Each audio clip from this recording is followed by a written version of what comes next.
हे वीर प्रार्थना करते हैं, हे वीर वंदना करते हैं, हे वीर वंदना करते हैं, हे वीर प्रार्थना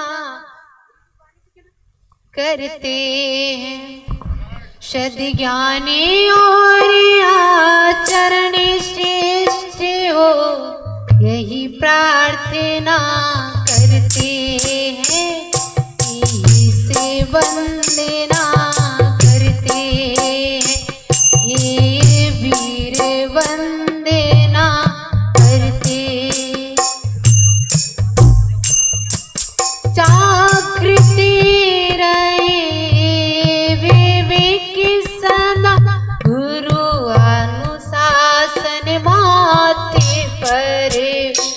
जागृत रहे विवेक सदा, गुरु अनुशासन माथे पर। सत्य अहिंसा शील त्याग संतोष वही आभूषण, संतोष वही आभूषण। हम यही प्रार्थना करते हैं, हम यही प्रार्थना करते हैं, हे वीर वंदना करते हैं, हे वीर वंदना करते हैं।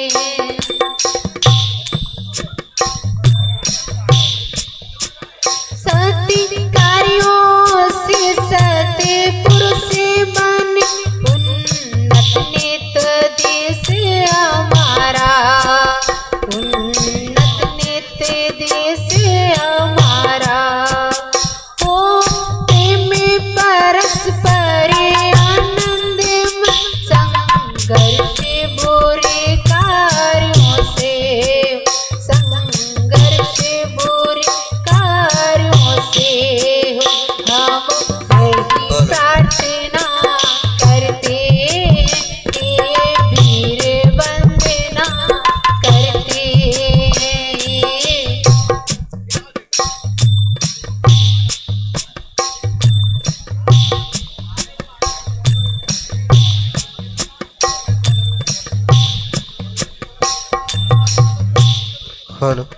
बोलिए पंच परमेष्ठी भगवान की।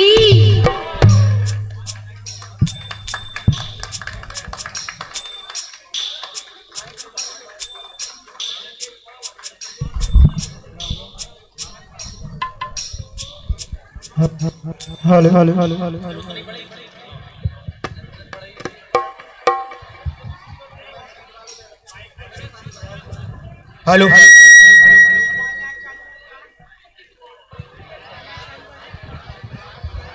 Hello hello hello hello. हाँ जी, बहुत ही सुंदर नाटक बंधुश्री भाग्य कसौटी का यहाँ प्रारंभ होने जा रहा है। मेरा बाहर जो लोग खड़े हुए हैं, जो हमारे साधर्मी खड़े हुए हैं, उनसे हमारा विनम्र अनुरोध है, कृपया यहाँ पंडाल में अंदर आकर के आप बैठ जावे। अब यहाँ पर बहुत ही सुंदर नाटक बंधुश्री भाग्य की कसौटी पर एक बहुत सुंदर प्रस्तुति आपके सामने यहाँ हमारे तत्वज्ञान पाठशाला के नन्हे मुन्ने बच्चों के माध्यम से अपने सामने प्रस्तुत। एक बार जोरदार करतल ध्वनि से इन सभी बच्चों का हम स्वागत करेंगे। और अब यहाँ एक नृत्य की प्रस्तुति, बहुत सुंदर नृत्य की प्रस्तुति इन बच्चों के माध्यम से आपके सामने प्रस्तुत है।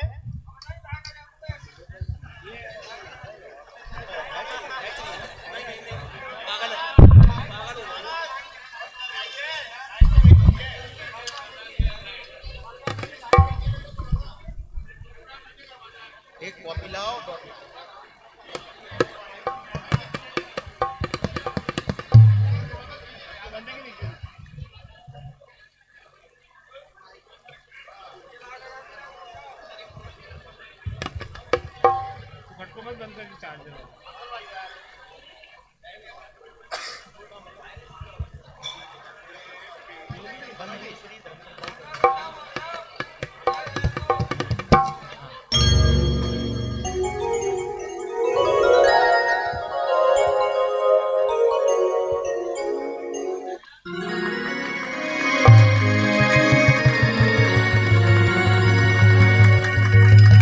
बहुत सुंदर, जोरदार करतल ध्वनि से छोटे छोटे नन्हे मुन्ने बच्चों का हम स्वागत करें।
हेलो हेलो, बहुत सुंदर, जोरदार करतल ध्वनि से इन बच्चों का अभिनंदन करें।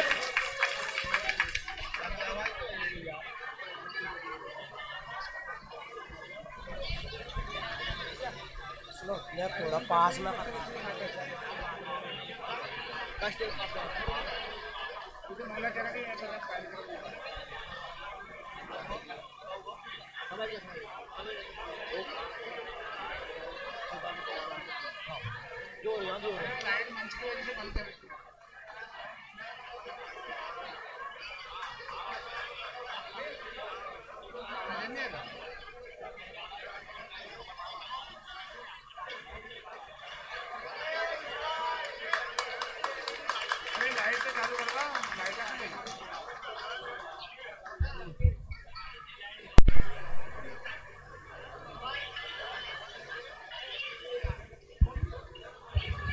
हेलो हेलो हेलो जाओ जाओ जाओ भाई थोड़ी देर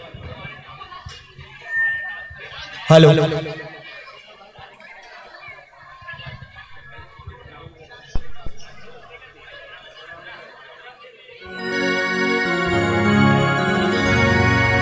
जोरदार करतल ध्वनि से इन बच्चों का हम अभिनंदन करें।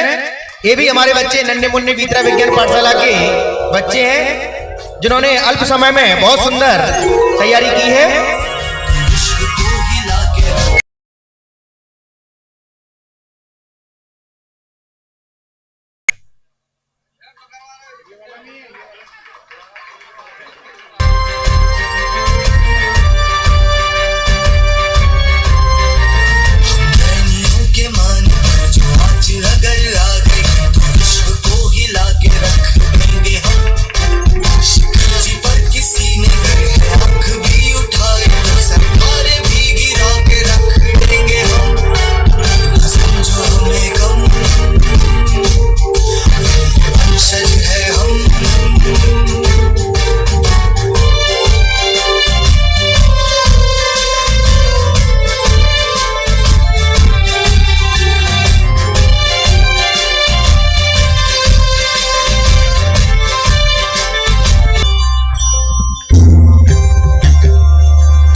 बहुत सुंदर इन छोटे छोटे बच्चों ने इतनी बढ़िया प्रस्तुति, ऐसा लग रहा है मानो हम किसी थिएटर में बैठे हो और कोई ऐसा नृत्य कलाकारों के माध्यम से देख रहे हो। बहुत सुंदर, जोरदार करतल ध्वनि से बच्चों का अभिनंदन करें। 200 रुपए की राशि इन बच्चों की प्रस्तुति में प्रसन्न होकर के 200 रुपए की राशि वीरेन जी खरई वालों की ओर से प्राप्त हुई है। तत्व ज्ञान पाठशाला और आदिनाथ जिनालय ट्रस्ट की ओर से बहुत बहुत धन्यवाद।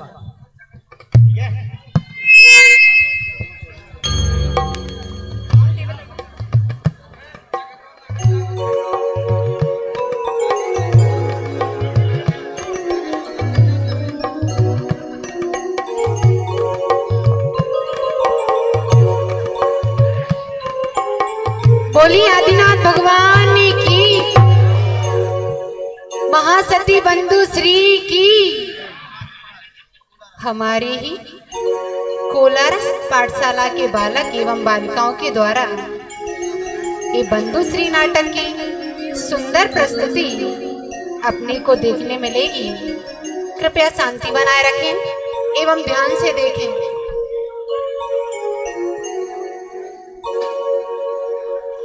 यदि इस पंचम काल में महान जैन शासन को पाकर भी बालिकाएं संस्कारित ना हुई तो इतिहास हमें कभी माफ नहीं करेगा, कभी माफ नहीं करेगा।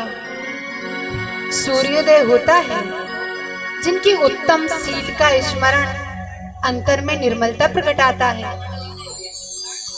ऐसी महान सतियों की सुंदर चरित्र पुष्पों की श्रृंखला में एक उत्तम पुष्प की महक हम प्रस्तुत कर रहे हैं, क्योंकि आत्म आराधकों की कथा हमें दृढ़ता के साथ जीवन जीने की कला सिखाती है। उनके जीवन में आए उतार चढ़ाव में जैन धर्म का दृढ़ श्रद्धा रखते हुए वे किस प्रकार की समता रखती हैं और सदाचार पूर्वक जीवन को सफल बना लेती हैं, यह देखते ही हमें भी उन जैसा बनने की प्रेरणा मिलती है।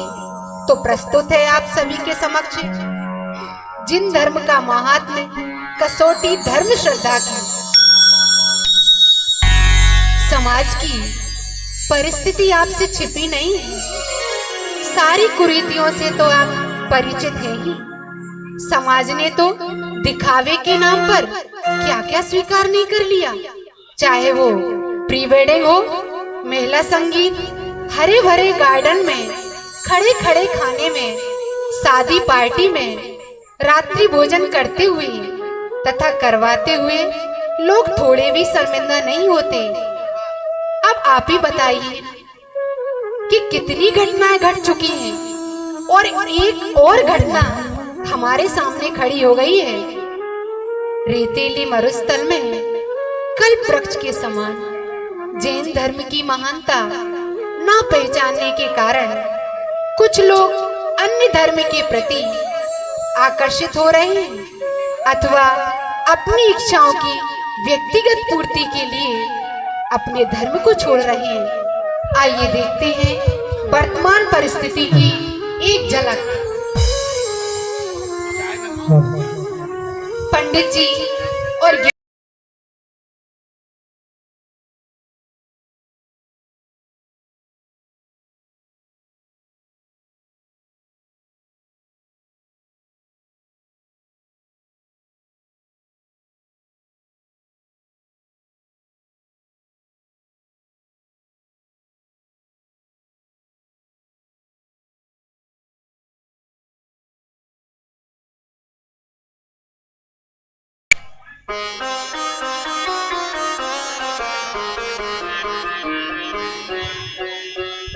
हमारा सभी से निवेदन है, कृपया शांति बनाए रखें। आवाज नहीं करें तो आपको आनंद ज्यादा आएगा। शांति बना के रखें।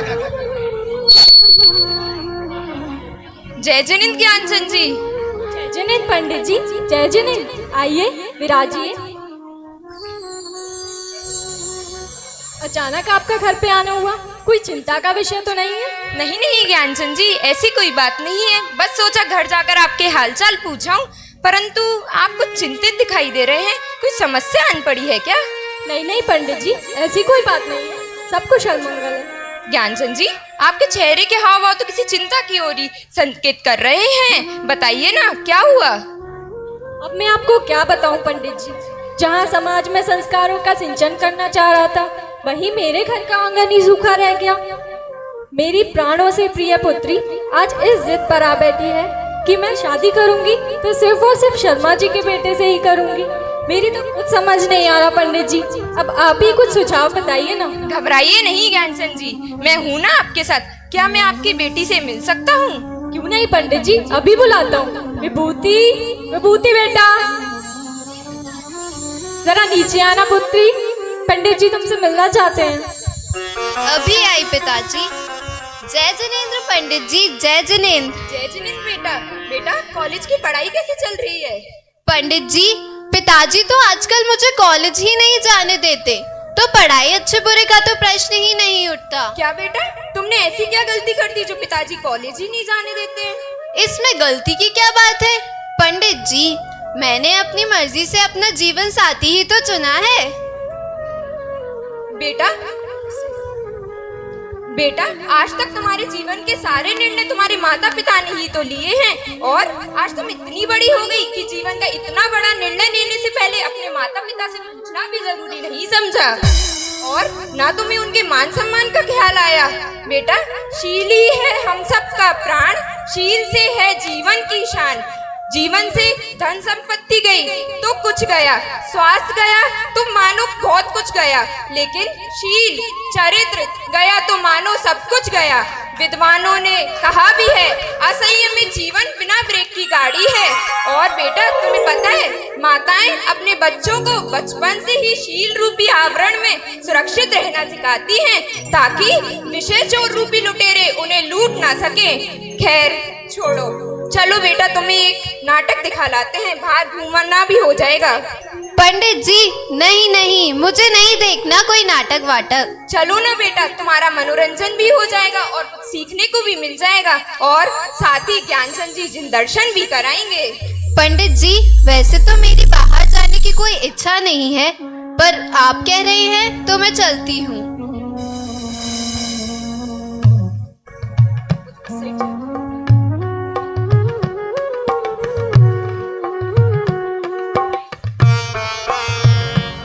और इस तरह समझा बुझाकर पंडित जी विभूति को नाटक दिखाने ले जाते हैं। रास्ते में चर्चा करते हुए दोनों चले जाते हैं आदिनाथ जिनालय की ओर, क्योंकि वहां विगत 5 दिनों से, जिसमें आदरणीय बाल ब्रह्मचारी पंडित अभिनंदन जी, पंडित संजय शास्त्री जी, पंडित सुनील धवल जी और पंडित प्रवीण शास्त्री जी, इनके द्वारा इंद्रध्वज मंडल विधान चल रहा था। आज बहुत बड़ी रथ यात्रा निकली और अब वहाँ छोटे छोटे पाठशाला के कलाकारों के द्वारा बंधुश्री का नाटक का मंचन किया जा रहा है, जिसे दिखाने पंडित जी विभूति को ले जा रहे हैं। इसे देखकर विभूति के भावों में परिवर्तन होगा या नहीं, चलते हैं मंच की ओर। इस भरत क्षेत्र के मालव देश में अत्यंत सुंदर उज्जैन नगर है। वहाँ दिसंबर राजा राज्य करता था। वह राजा वीतरागता से अनभिज्ञ, वीतरागी धर्म से विरोध रखने वाला था। उसके राज्य में धर्मात्मा श्रेष्ठी गुणपाल अपनी सेठानी धनश्री के साथ रहते थे। सेठ जी का परिवार जिनेंद्र भगवान की पूजा भक्ति प्रतिदिन स्वाध्याय करते हुए जैन धर्म की आराधना प्रभावना में तत्पर रहता था। जन्म मरण के संयोग में उसी का जन्म सफल माना गया है, जो जन्म मरण के अभाव में सहयोगी हो। और फिर ऐसी विभूतियों का जन्म होता है तो हर्ष का पार नहीं होता, चारों ओर खुशियां ही खुशियां होती हैं। ऐसे ही एक वीर तेजस्वी व शीलवती कन्या का जन्म हुआ तो सारा नगर जन्मोत्सव की बधाई देता हुआ फूला ना समाता था सेठ गुणपाल और सेठानी धनश्री को। इस तरह सेठानी ने कन्या को जन्म दिया, जिसे गर्भ में जैनत्व के संस्कारों की गुटी पिलाई। आखिर वे कन्या कैसी होगी? जब सेठानी नवजात संतान बंधुश्री को गोद में लेती, तब उसके चेहरे का तेज देखकर स्वयं ही गौरवान्वित होती रहती और पुत्री को 2 कुलों की शोभा बनने के उत्तम संस्कार देती थी। सेठानी बंधुश्री का किस प्रकार से पालना झुला रही है।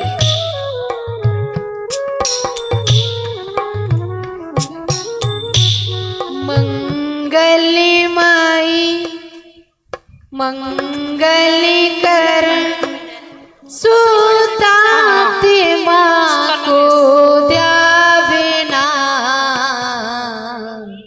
मेरी बिटिया तमें द्यावेना, मेरी बिटिया तमें द्यावेना। मंगली माई मंगली कर सुताते माँ को द्यावेना, मेरी बिटिया तमें द्यावेना, मेरी बिटिया तमें द्यावेना।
झूला झूला रही है।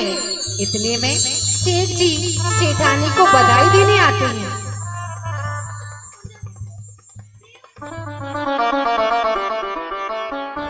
जयदिन सेठानी जी। जयदिन सेठ जी। बधाई हो जो आपने कन्या रत्न को जन्म दिया। आपको भी बधाई हो सेठ जी। देखिए पिताजी क्या है, पूरे घर को अपनी किलकारी से गुंजायमान करने वाला नन्हा सा मेहमान हमारे यहाँ आया। परंतु सेठ जी।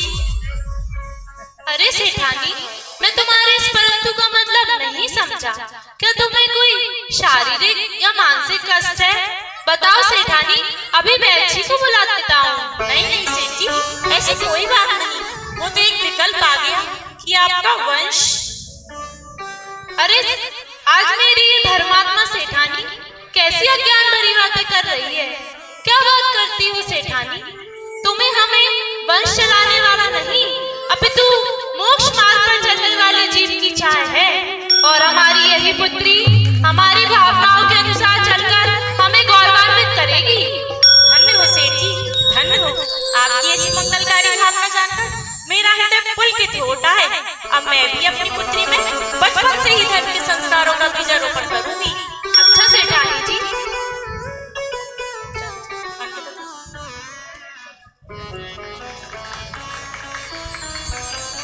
बहुत सुंदर। इन बच्चों की कितनी अच्छी प्रस्तुति है। इस नाटक को देख करके हमारे पास में कुछ राशि आई है जिसकी हम घोषणा कर रहे हैं। शिखर चंद जी, सचिन कुमार जी जैन 500 रुपए, पारस जी, प्रियांशु जी जैन 500 रुपए आपकी ओर से प्राप्त हुए हैं। बहुत बहुत धन्यवाद। श्रवण कुमार जी, श्रवण कुमार जी, सचिन कुमार जी की ओर से 500 रुपए की राशि प्राप्त हुई है। बहुत बहुत धन्यवाद। इस तरह दोनों के बीच वार्ता हुई। धन्य होते हैं वे माता पिता, लौकिक वंश बढ़ाने वाला नहीं, मोक्ष मार्ग पर चलने वाला संतान चाहिए। और अब धीरे धीरे बंधुश्री चंद्रमा की कलाओं की भांति बढ़ने लगी। बाल चेष्टाओं से सबके मन को हरती। कभी कभी माँ उसको खेलते खेलते ही धर्म के सिद्धांत पढ़ा देती थी। और अब देखते हैं कि किस प्रकार बंधुश्री अपनी माता व पाठशाला के द्वारा धार्मिक संस्कारों से सुसज्जित हो रही है। एक झलक देखते हैं। माँ अपने कार्य में व्यस्त है और इतने में बंधुश्री का पाठशाला से आना। प्रणाम माता जी। जय जिनेंद्र। जय जिनेंद्र पुत्री, आ गई पाठशाला से। और बताओ वहाँ की पढ़ाई कैसी चल रही है? माँ अच्छी चल रही है। वहाँ के अनुशासन का पालन का ध्यान रखा जा रहा है ना? जी। बताओ बेटा, आज तुमने पाठशाला में क्या पढ़ा था? माँ, आज शिव जी ने मंगल पाठ पढ़ाया और कहा पंच परमेश्वर भगवान ही मंगलकारी और शरणभूत हैं। अच्छा बेटा, तो बताओ ये मंगल किसे कहते हैं? जो राग देश रूपी पापों को गलावे, वे सच्चा सुख उत्पन्न करे, उसे मंगल कहते हैं। और बहुत सुंदर, बहुत सुंदर। जिसकी मंगल में भगवंतों की भक्ति सामने देखिए एवं स्वरूप की दृष्टि हो, उसका जीवन मंगल में हो जाता है, कभी अमंगल नहीं होता। फिर से बोलो बेटा, फिर से बोलो इसको। फिर से बोलो। जो मोह राग देश रूपी पापों को गलावे, वे सच्चा सुख उत्पन्न करे, उसे मंगल कहते हैं। और माँ, जिसकी मंगल में भगवंतों की भक्ति एवं मंगल में स्वरूप की दृष्टि हो, उसका जीवन मंगल में हो जाता है, कभी अमंगल नहीं होता। बहुत सुंदर पुत्री, बहुत सुंदर। ऐसे भगवंताकारी मंगलकारी वचन सदा अपने हृदय में रखना। सच्चे धर्म के विरुद्ध कोई कार्य नहीं करना।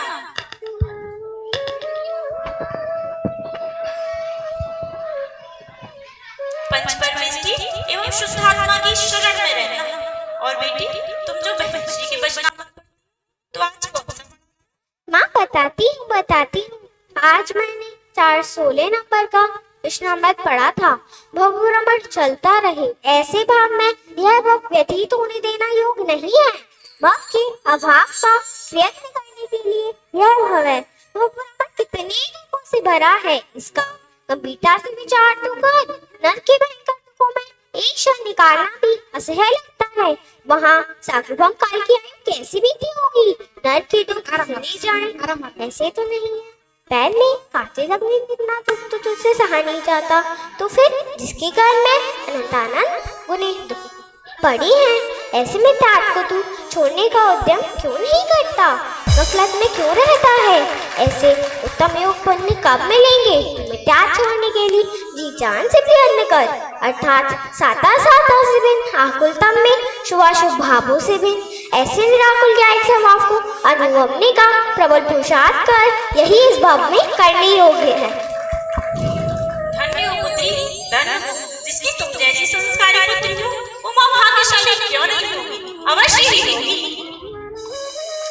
माँ मुझे भी कुछ ऐसा सुनाओ जिससे मेरे भी भव का अभाव हो।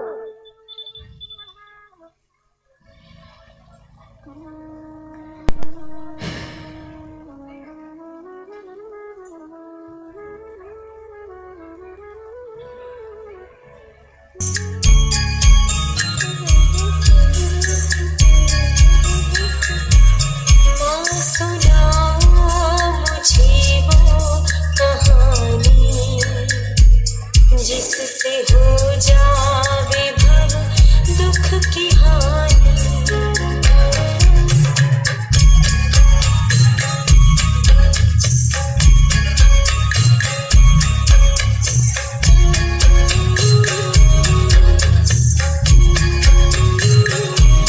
माँ सुनाओ मुझे वो कहानी, जिससे हो जावे भव दुख की।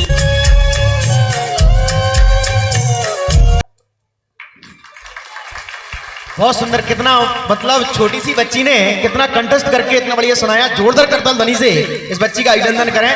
वास्तव में ये पाठशाला के छोटे छोटे बच्चे बहुत ही अद्भुत कार्य कर रहे हैं। सुकुमार जी, रितेश जी जैन चिलाद वाले आपकी ओर से 200 रुपए की राशि, अशोक कुमार जी, देवेंद्र शास्त्री आपकी ओर से 200 रुपए की राशि यहाँ प्राप्त हुई है। बहुत बहुत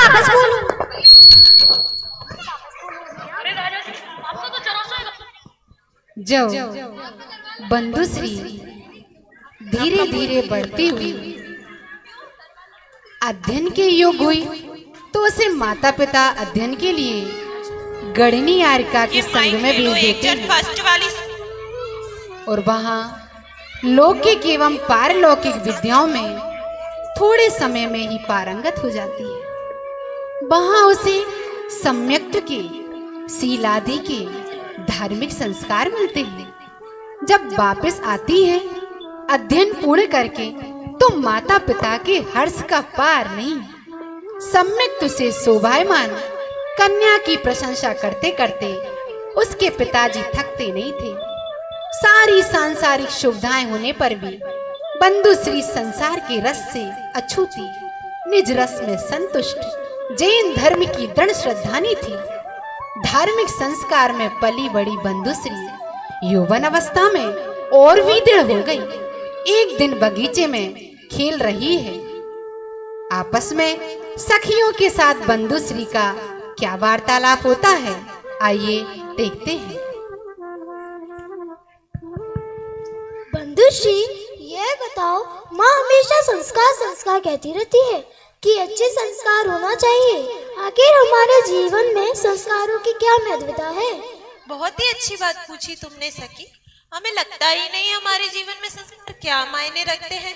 सुनो, जैसे कुसंस्कारों से जीव कुमार्ग में प्रवृत्ता चला जाता है। अनादि से चले आ रहे मोह के संस्कारों से प्राप्त पर्याय में तन्मय होता है। जैसे मनुष्य का बालक बाल चेष्टाओं में प्रवृत्ता है, त्रियंश का बालक उस पर्याय जैसी चेष्टाओं में प्रवृत्ता है, वैसे ही उत्तम संस्कारों से जीव उत्तम मार्ग में बढ़ता चला जाता है। बहन, उत्तम संस्कारों के लिए सर्वप्रथम किसकी आवश्यकता है? बहन, उत्तम संस्कारों के लिए सर्वप्रथम उत्तम संगति, शिक्षा और अभ्यास आवश्यक है। बहन, तुम ठीक ही कहती हो। उत्तम संगति से तो दुर्जन भी अपनी गुण एवं महानता को खो देते हैं। बहन, कैसे संस्कार डाले जिससे अपने जन्म मरण का अभाव हो? सबसे पहले तत्व निर्णय एवं सतत विचार से जीवन में ऐसे संस्कारों का बीजारोपण हो कि हमें लगने लगे कि मैं आत्मा हूँ, शरीर नहीं, रागादि रूप नहीं, जड़ रूप नहीं, देह रूप नहीं, परद्रव्य में कर्तव्य बुद्धि मिथ्या एवं क्लेशकारी है। परद्रव्य इष्ट अनिष्ट करने वाले नहीं होते। बस एक बार जीवन में ऐसे संस्कार आ जाए तो मानो जन्म मरण का तो अभाव ही हो जाएगा। वाह बहन वाह, क्या बात कही तुमने, सच ही कहा है। ज्ञानियों ने संस्कारों की सुरक्षा संपत्ति से बढ़ के की है, क्योंकि सुख का संबंध सुविधाओं से नहीं संस्कारों से है। भेद ज्ञान से, तत्व ज्ञान से, सम्यक्त्व से, सदाचार से, शील से, भक्ति आदि के भावों से ही तो हमारा जीवन शोभायमान होता है। धन्य है ये कन्याएं जो ऐसी धार्मिक चर्चा कर रही हैं। फिर उस सभा का कहना ही क्या, जहाँ ऐसी विदुषी कन्याएं विराजें। इस तरह चर्चा चल रही होती है कि एक सखी ने पूछ ही लिया। क्या पूछती है उसके ही मुख से सुनते हैं।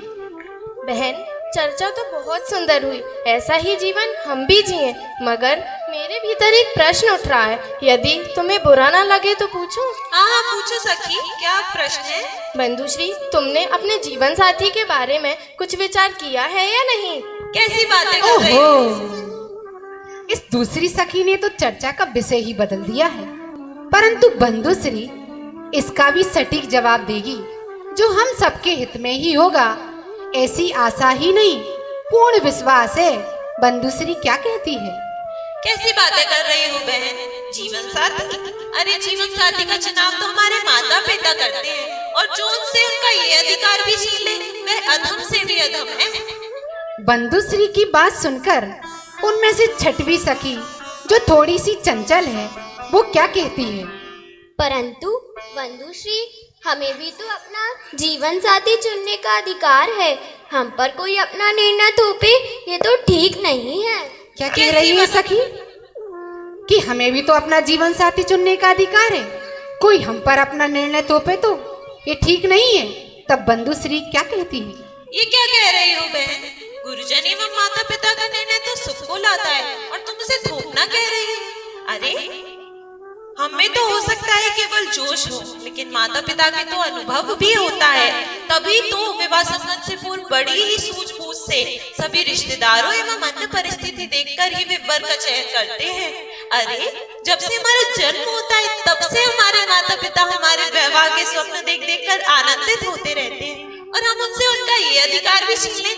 नहीं नहीं, ये बिल्कुल ठीक नहीं। बहुत सुंदर। बंधुश्री, तुम्हारे विचार धन्य हैं। हम तो इतना व्यापक सोच भी नहीं सकते। तुम्हारे संस्कार और लालन पालन करने वाले माता पिता भी धन्य हैं। इस तरह बंधुश्री के उत्तरों को सुनकर सब बहुत प्रसन्न होती हैं और प्रसन्नता पूर्वक अपने घर चली जाती हैं। एक दिन क्या होता है, बंधुश्री के साथ आइए चलते हैं जिन मंदिर की ओर। बंधुश्री स्वाभिमानी, शीलवती, संस्कारी, तेजस्वी और साथ ही सौंदर्य में भी अद्वितीय, महलों के वैभव से अछूती बंधुश्री अक्सर घंटों जिन मंदिरों में बिता देती थी, भगवान के दर्शन करते हुए।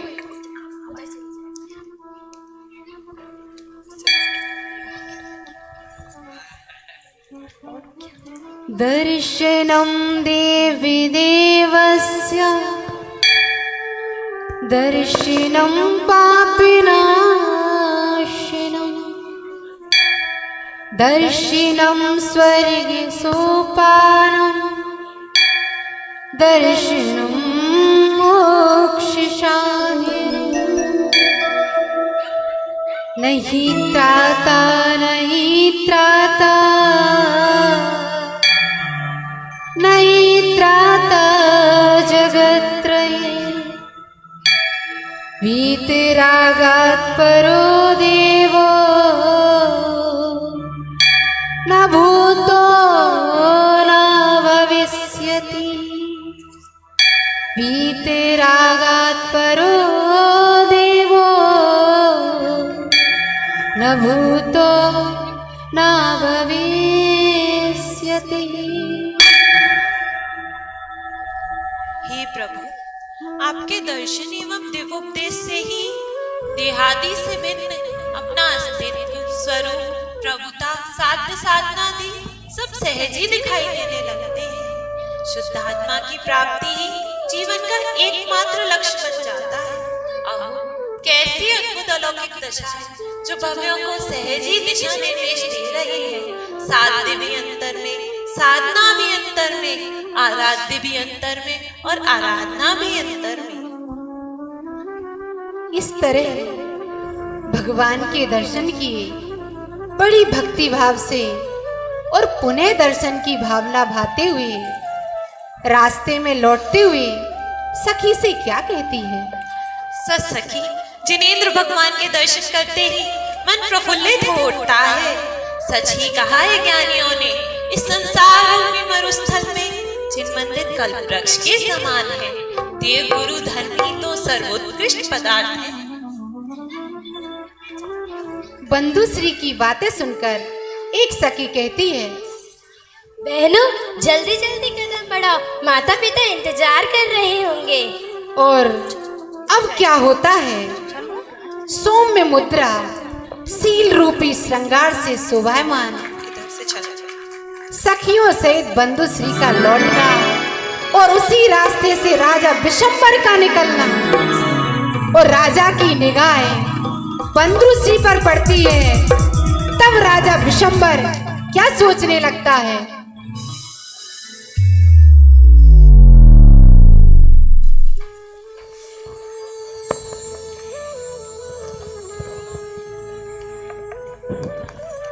ओहो, ये रूपलावण अब तक मेरी नजरों से ओझल थी। इसे देखकर मेरा मन विचलित हो उठा है। राजा साहब, ओ महाराज, क्या हुआ? किस विचारों में खोए हो?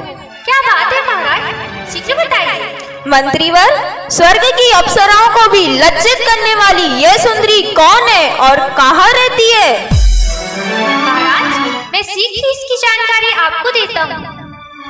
इस तरह मंत्री तो आश्वासन देकर चला जाता है, परंतु राजा का क्या हाल है देखते हैं अगला दृश्य।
सिंहासन पर बैठा है, परंतु मन विचलित है। वह सुंदरी मेरी आंखों से और सच कहा है ज्ञानियों ने, विषयासक्त का चित्त मलिन अथवा चंचल बना ही रहता है। क्या सोच रहा है राजा, आइए देखते हैं। वह सुंदरी मेरी आंखों से ओझल ही नहीं हो रही है, मैं व्याकुल हो रहा हूँ। मेरा हृदय मेरा नहीं रहा, मेरा बस मुझ पर नहीं रहा। महाराज विचार ही कर रहे हैं कि इतने में मंत्री और पुरोहित आते हैं और क्या कहते हैं। प्रणाम महाराज। मंत्रीवर, आइए, पधारिए, विराजिए, मैं आप ही का इंतजार कर रहा था। महाराज, आपको क्या हुआ? आपका सुर शिथिलता का उद्घोष कर व्याकुलता दर्शा रहा है। हाँ मंत्री, मैं व्याकुल हो उठा हूँ। मेरे मन को तनिक भी विश्राम नहीं। नगराधिराज के मन को व्याकुल करने वाली वस्तु भी भला इस जगत में है? आदेश कीजिए महाराज, उसे सीधे आपके चरणों में भेंट करूंगा। सच कह रहे हैं मंत्री, भेंट कराइए उस सुंदरी से जो मुझे मार्ग में व्याकुल कर गई, मेरी अधीरता का कारण बन गई। मैं उससे शीघ्र विवाह करना चाहता हूँ, उसके बिना अपना जीवन निष्फल समझता हूँ। सच कहा है ज्ञानियों ने, पंच इंद्रिय रूपी घोड़ों के रईस बने सहीस नहीं तो इस राजा जैसी दशा होगी। कहाँ राजा और कहाँ वासना की पूर्ति हेतु मंत्री के सामने गिड़गिड़ा रहा है। धिक्कार है इस वासना के परिणाम को, जिसने एक राजा को विवश कर दिया। राजा की बात सुनकर मंत्री क्या कहता है? मार्ग में तो हम गुड़पाल सेठ की पुत्री बंदूश्री से टकराए थे, परंतु राजन, सेठ जी का परिवार तो बहुत ही धार्मिक है और उन्हीं के धार्मिक संस्कारों के प्रभाव से बंदूश्री भी अत्यंत धार्मिक प्रवृत्ति की है। परंतु राजन, वे तो जैन धर्म के अनुयायी हैं और आप तो जैन धर्म के विरोधी हो। यह मिलन मुझे संभव नहीं लगता। बंदूश्री है प्रस्ताव कभी स्वीकार नहीं करेगी। ये आप कैसी बात कर रहे हैं मंत्रीवर? राज वैभव का लोभ उसे सब कुछ भुला देगा। पूरे राज पर और मेरे हृदय पर राज करेगी बंदूश्री। मंत्रीवर, सेठ गुड़पाल के घर जाइए और आदेश दीजिए कि राजा आपकी कन्या बंदूश्री के साथ विवाह करना चाहता है और शुभ मुहूर्त में विवाह की तैयारी करने का आदेश दिया है। आदेश का पालन किया जाए। किंतु महाराज, सेठ जी के पास भी तो अरबों की सत्ता है। उनके पास क्या कमी है जो वो आपसे? चुप रहिए मंत्री। राजघराने के सामने तो तुच्छ है ना। आप सभी जाइए और सेठ गुड़पाल के सामने ये प्रस्ताव रखिए। जो आज्ञा महाराज, आप तनिक भी चिंता न करें। राजन, मैं इस बारे में निपुण हूँ। आपकी आज्ञा मेरे लिए सर्वोपरि है। बंदूश्री शीघ्र ही आपके साथ विवाह के बंधन में बंधेगी। राजाज्ञा को टालने में कौन समर्थ है? फिर क्या मंत्री एवं पुरोहित जी सेठ गुड़पाल के घर जाने की तैयारी करते हैं और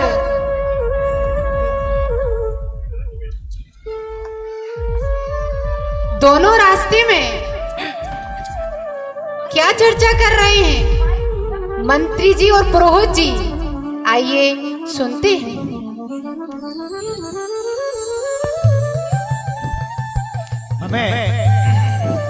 हमें एक नाटक में बच्चों को देख करके कुछ राशि प्राप्त हुई है, उसकी घोषणा कर रहा हूँ। नंद कुमार जी, नंद किशोर जी, आकाश जी, ऋतु जी, भाभी जैन, पूरी वाले 200 रुपये, रमेश जी, अजय कुमार जी, खरे वाले 200 रुपये, दिनेश कुमार जी, अल्पेश जी जैन, आकाश वाले 200 रुपये, विवेक जी इंदौर 500 रुपये, 500 रुपये, प्रशांत जी जैन 200 रुपये, पवन जी अग्रवाल 200 रुपये, चिंतामणि जी, सुनील जी सेठ 200 रुपये, रमेश चंद जी, अरविंद जी सेठ 500 रुपये, सतीश जी, दीपक जी जैन लाइट वाले 500 रुपये, होटल भुटराज परिवार 500 रुपये, संतोष कुमार जी, अनुराग जी चौधरी 500 रुपये, पंडित गिरनाईलाल जी, सिद्धार्थ जी 200 रुपये, पंडित मांगीलाल जी, सफेद जी और 200 रुपये जितेंद्र कुमार जी सर्राफ की ओर से प्राप्त हुए हैं। बहुत बहुत धन्यवाद।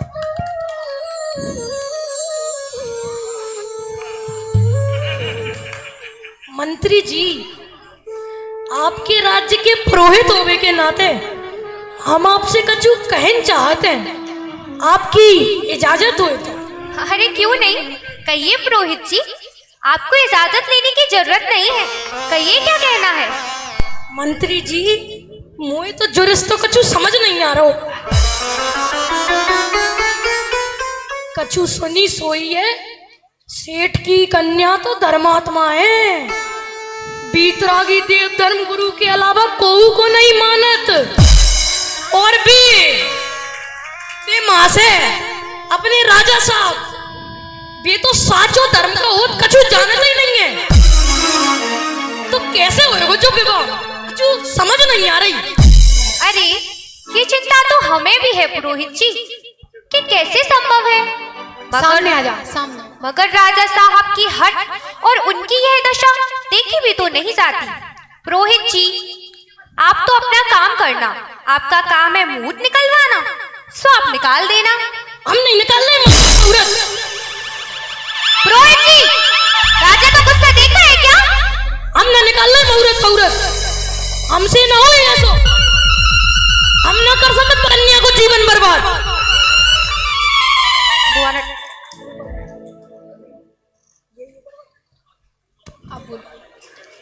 पुरोहित जी राजा का गुस्सा देखा है क्या आपने? चल तो रहे, हमने कब मना करी। हाँ चलो चलो, देर हो रही है और वहां चुप रहना।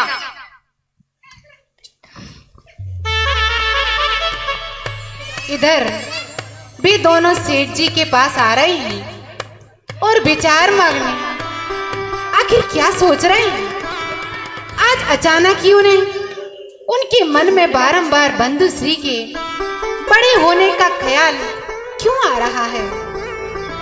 अरे मेरी इतनी रूपवान गुणवान धर्मात्मा कन्या के लिए वर भी तो वैसा ही होना चाहिए, क्योंकि ज्ञानी के जीवन में तो धर्म ही मुख्य होता है। धर्म सहित दरिद्री भी चक्रवर्ती से कम नहीं, और धर्म ही चक्रवर्ती भी दरिद्री के समान है।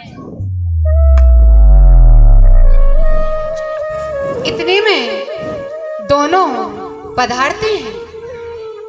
अरे बधाई हो श्रेष्ठीवर, बधाई हो। अरे मंत्रीवर आप यहाँ पधारिए, विराजिए मंत्रीवर। अचानक आपका यहाँ आगमन, मेरा घर तो पवित्र हो गया मंत्री जी। प्रणाम मंत्रीवर, प्रणाम पुरोहित जी। प्रणाम। सेठ जी आपने ध्यान नहीं दिया, मैं आपको बधाई दे रहा हूँ और आपके चेहरे पर तो खुशी की झलक ही नहीं है। अरे आप क्यों प्रणाम कर रहे हैं? प्रणाम तो अब हम करेंगे आपको। आपके पास तो बहुत बड़ी निधि है और अब वह निधि हमारे राज्य की शोभा बनने वाली है। क्षमा करें मंत्रीवर, मैंने ध्यान नहीं दिया। वैसे किस बात की बधाइयाँ दे रहे हैं आप? अरे आपके घर कूचने वाली सहनाइयों की बधाई दे रहा हूँ। आपकी पुत्री सौभाग्यशाली है, जो ऐसा सौभाग्य स्वयं चल कर आया है। पहेलियां मत बुझाइए मंत्री जी, साफ साफ बताइए ना। बधाई हो श्रेष्ठीवर, बधाई हो। आज से आप राज श्रेष्ठी भई। आपकी पुत्री राजा की पटरानी और उसके जो पुत्र होगा वह राजा बनेगा। आप राज श्रेष्ठी के रूप में सम्मानित होगे, क्योंकि महाराज विश्वम्भर ने आपकी पुत्री बंधुश्री के लिए विवाह का प्रस्ताव भेजा है। खुशियां मनाओ, मुंह मीठा करवाओ, लेकिन विवाह का शुभ मुहूर्त ना निकलवाओ। रोहित जी जवान सवाल पर बात करो। आज तो सुन ले जाने जाके खानते जो है। सेठ जी अब क्या बताएं, बुढ़ापे की जवान है, समालत समालत फिसल जाते हैं। तुम्हें क्या कह रहा था? सेठ जी खुशियां मनाओ, मुंह मीठा कराओ, विवाह का शुभ मुहूर्त निकलवाओ और विवाह की तैयारियां शुरू कर दो। जैसे ही सुना मानो वज्रपात हो गया।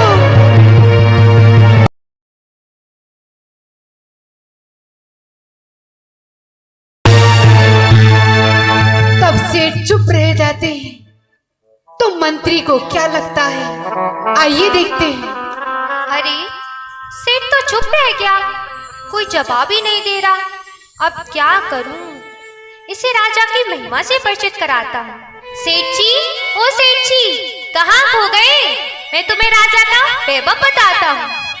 युवा है सुंदर रूप, विशाल राजपति है वे तो, सब प्रकार कन्या के योग्य मिले तुमको।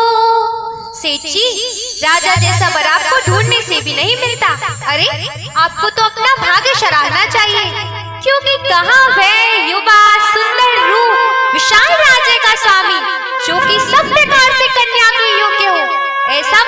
आपको ढूंढने से भी नहीं मिलता। आप तो विवाह की तैयारियां शुरू कीजिए। ओहो, धन्य है सेठ जी जिन्हें राज्य वैभव लुभा नहीं पाया। सुन सृष्टि को वज्र से गिरा हुआ दिखाते हैं, बंधु श्री की मंगलकारी कथा सुनाते हैं। सुनो जी मंगल जैन पुराण, क्या सो जीवन बने मां। सुनो जी मंगल जैन पुराण, क्या सो जीवन। बिचारी जैसे कोई डॉक्टर नहीं, कलेक्टर नहीं, मुख्यमंत्री नहीं, प्रधानमंत्री हो और वो स्वयं आपकी कन्या के लिए विवाह प्रस्ताव भेजे, तो बताओ किसके ऊपर वज्र गिरेगा? जो देश का राजा है किंतु विधर्मी है, अर्थात जैन धर्म को नहीं मानता हो, तो किसके ऊपर वज्र गिरेगा? वज्र नहीं, बड़े भाग्य हैं, खुशी से पागल हो जाए। परंतु यहाँ तो कुछ और ही है। इतने बड़े राजा का प्रस्ताव आने पर भी सेठ के मुंह में लालच का पानी तक नहीं आया। खुशियां तो दूर की बात है। जिन धर्म में रहते सोचे सृष्टि, आयो पापे उदय मारी, विधर्मी को कन्या देना महादुखारी, विधर्मी को कन्या देना महादुखारी।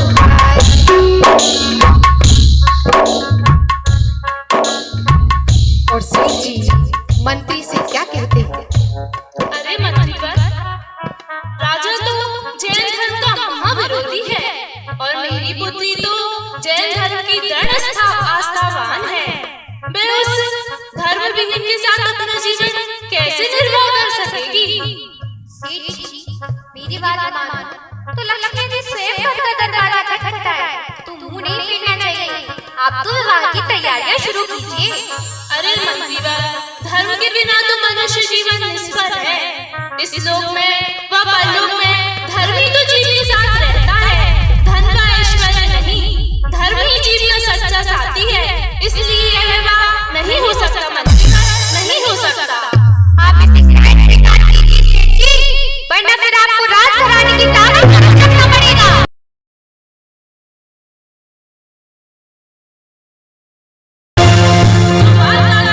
तलवार निकाल के यूं बात करते हैं, वीर नहीं कायर होते हैं मंत्रीवर। और ऐसे कायरों और विधर्मी के साथ में अपनी कन्या का विवाह हरगिज नहीं कर सकता। कहीं ऐसा ना हो पुत्री के लोक में आपको कारावास का सब भोगना पड़े। मंत्री का गुस्सा देखकर सेठ ने बड़ी ही सूझबूझ से काम लिया और क्या कहते हैं? मंत्री जी, मैं विचार करूंगा, अपनी परिवार से भी सलाह लूंगा, फिर आपको संदेश भेजूंगा। कोमल बचनों से विदाई मंत्री आदि की करते हैं, बंधु श्री की मंगलकारी कथा सुनाते हैं, बंधु श्री की मंगलकारी कथा सुनाते हैं। सुनो जी मंगल जैन पुराण, सो जीवन बने मां। सुनो जी मंगल।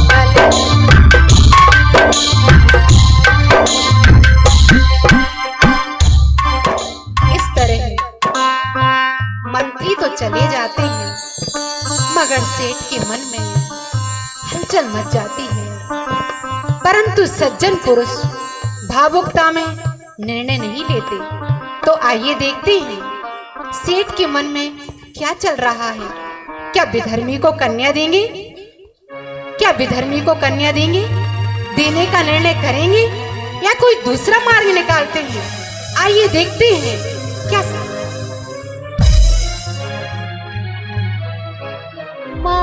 महाभाग्य से जिन शासन अरु जिन दर्शन पाया हमने महाभाग्य से जिन शासन अरु जिन दर्शन पाया ओ जिन वाणी की बात सुनी जिन वाणी की बात सुनी अरो निज वैभव माया निज वैभव माया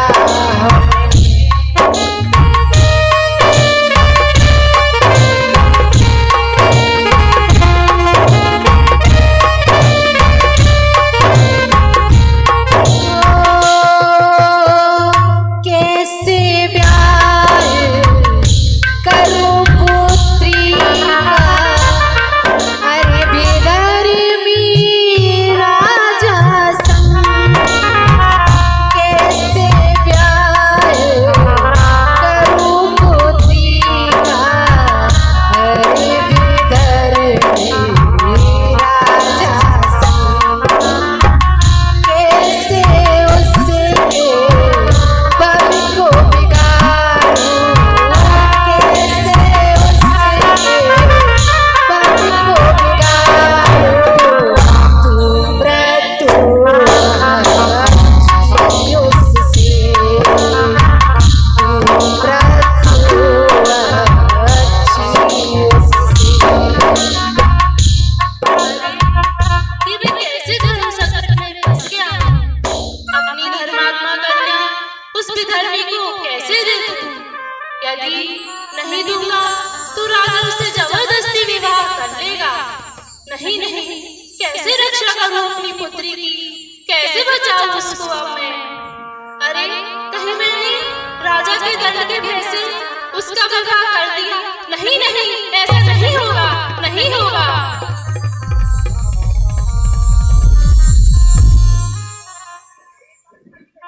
इधर सेठ जी सोच रहे हैं नाना तरह से कन्या के शब्द कानों में गूंजने लगते हैं सेठ के मन में रह रह कर स्वप्न जैसे आ रहे हैं रह रह कर स्वप्न जैसे आ रहे हैं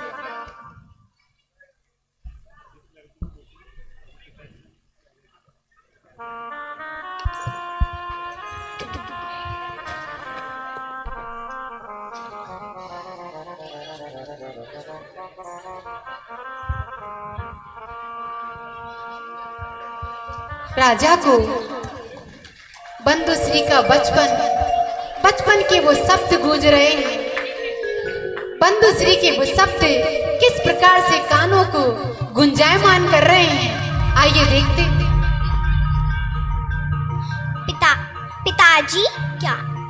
पिताजी क्या सोच रहे हो अपनी प्राणों से प्यारी पुत्री को विधर्मी को दे दोगे आखिर क्या मजबूरी है आपकी क्या सोच रहे हो पिताजी वीतरागी से देव छोड़कर गुरु के देव को पूजने पर मजबूर कर दोगे मुझे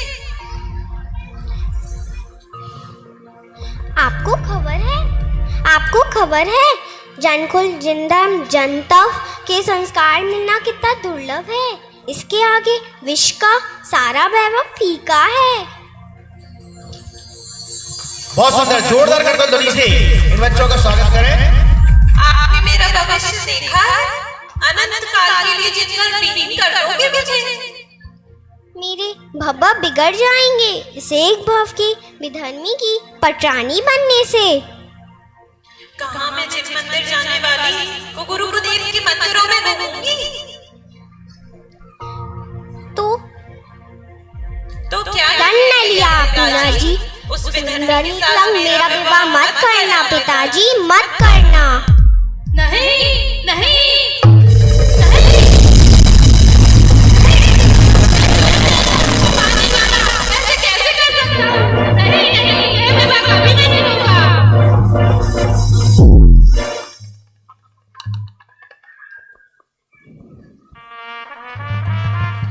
अब सेठ के मन में एक विकल्प आ रहा है। मैं तो दृढ़ श्रद्धालु, मेरी पत्नी पुत्री भी दृढ़ श्रद्धानी है, फिर भी एक बार उनके अभिप्राय को भी जान लूं तो क्या करते हैं सेठ जी?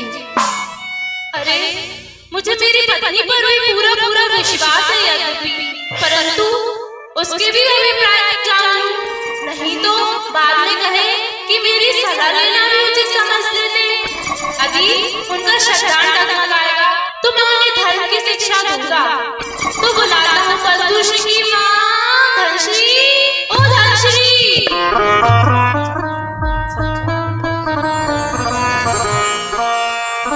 और पत्नी की परीक्षा हेतु सेठ जी अपनी पत्नी को आवाज लगाते हैं। धनश्री, आइए किस तरह परीक्षा लेते हैं वो। धनश्री कहाँ आई? इधर आओ धनश्री। हाँ जी, अभी आई। जय जिनेंद्र सेठ जी।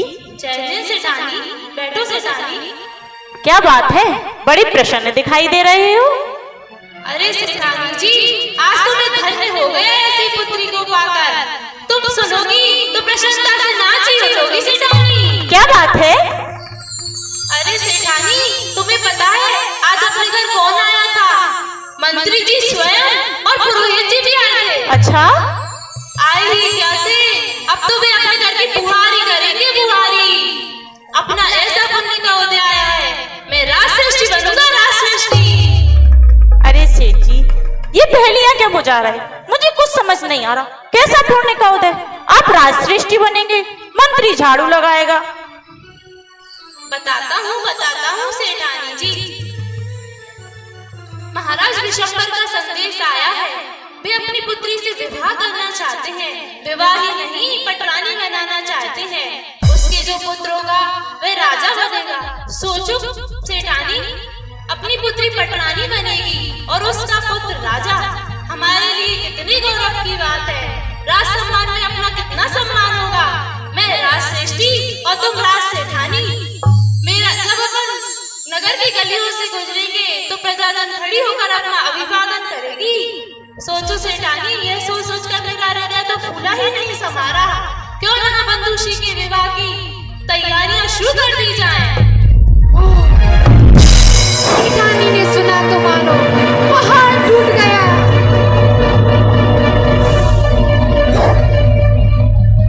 कुछ समझ नहीं आ रहा, ये कौन बोल रहा है?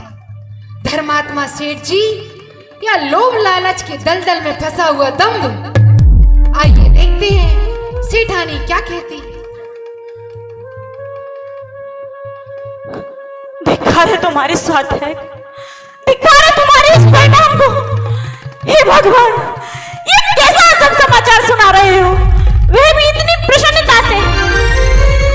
आपको राजकीय सम्मान चाहिए, उसकी खातिर भगवा में दुर्लभ जैन धर्म को दांव पे लगाने में आपको जरा भी डर नहीं लग रहा। आपको पता है स्वामी, राजा विशंबर विधर्मी है, विधर्मी। उसके साथ मेरी पुत्री का विवाह नहीं हो सकता, कभी नहीं हो सकता।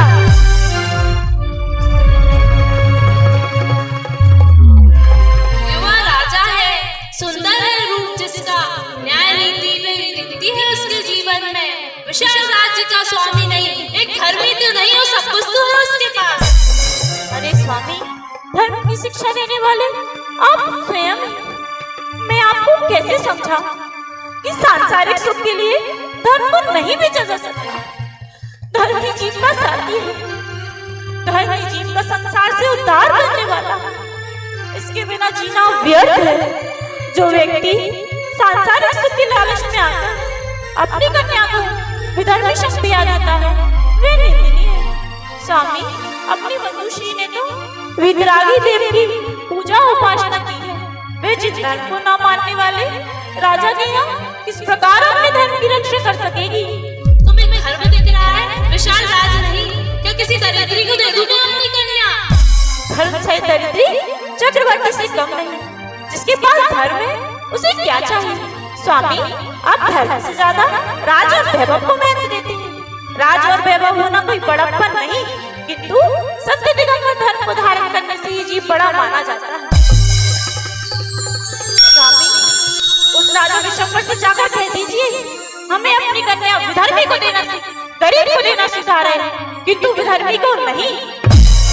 जिद क्यों कर रही हो सेठानी? क्यों ना विवाह की तैयारियां कर लेती? कमी ही क्या है राजा में? कमी ही क्या है? अरे कमी जिसके हृदय में देवशास्त्रों का श्रद्धा नहीं, उसके पास है ही क्या? हाथी से कुचलना सिंह सन्मुख डालना श्रेय, जिन धर्म रहित बर को देना नहीं कदापि से, जिन धर्म रहित बर को देना नहीं कदापि। ओ हाथी से कुचलना सिंह सन्मुख डालना से, जिन धर्म रहित बर को देना नहीं कदापि। और इन सोई के बाद उन सो आनंद निश्चित गाते हैं, इतना समझाने पर भी समझ नहीं पाए, इतना समझाने पर भी समझ नहीं पाए। हाथी से कुचलना श्रेष्ठ है, सिंह सन्मुख डाल देना श्रेष्ठ है, कुएं में पटक देना श्रेष्ठ है, अमाप समुद्र की लहरों में बहा देना श्रेष्ठ है, धड़कती अग्नि में झोंक देना श्रेष्ठ है, किंतु विधर्मी के साथ मेरी पुत्री का विवाह करना ठीक नहीं स्वामी, ठीक नहीं। आपको पता है धन होना कोई बड़प्पन नहीं, किंतु जिन धर्म का होना बड़ा है। जो व्यक्ति इस थोड़े से लालच में आकर अपनी कन्या को विधर्मी संग दे देता है, वो उसके अनंत काल तक परिभ्रमण को बढ़ा देता है। स्वामी, उस राजा विधर्मी को हमें अपनी कन्या नहीं देना। धर्म के आगे तो चक्रवर्ती की संपदा, इंद्रसरी के भोग, काकवीर संगिनत है, सम्यक दृष्टि लो। ये कैसी अज्ञान भरी बातें कर रही हो सेठानी? क्या कोई छोटा मोटा आदमी है? राजा है राजा। यदि घर आई लक्ष्मी को ठुकराओगी तो पछताओगी बाद में। अरे सेठ जी, मैं आपको कैसे समझाऊं? ये आपकी बुद्धि को क्या हो गया? जिसके घर रात्रि भोजन होता है, देव शास्त्रों का श्रद्धा नहीं, गुरु कुदेव की मान्यता चलती है, ऐसे घर में बाहे के रूपाकर्षण को देखकर, विदेशी सर्विस, विदेशी पढ़ाई को देखकर अपनी कन्या को विधर्मी संग दे देना, उसका भव बर्बाद कर देना है। स्वामी, जिन धर्म का होना श्रेष्ठ, जिन पैसों का होना श्रेष्ठ नहीं, जिन धर्म का होना श्रेष्ठ है। क्या कह रही है शेठानी? जिसके यहाँ रात्रि भोजन होता है, देव शास्त्रों का ठिकाना नहीं, कुदेवों की मान्यता चलती है, ऐसी जगह धन को देखकर, बाहर के रूप के आकर्षण को देखकर, विदेशी सर्विस को एवं विदेशी पढ़ाई को देखकर अपनी कन्या को देना, उसका भव बर्बाद कर देना है, उसका भव बर्बाद कर देना है, संस्कार खत्म कर देना है। बड़ी दुर्लभता से जैन संस्कार डलते हैं और धन की खातिर धर्म को बेचना, ये कौन सी बुद्धिमानी है सेठ जी? कौन सी बुद्धिमानी है? धर्म की खातिर, धर्म की खातिर सब कुछ नचावर धर्मी करते हैं।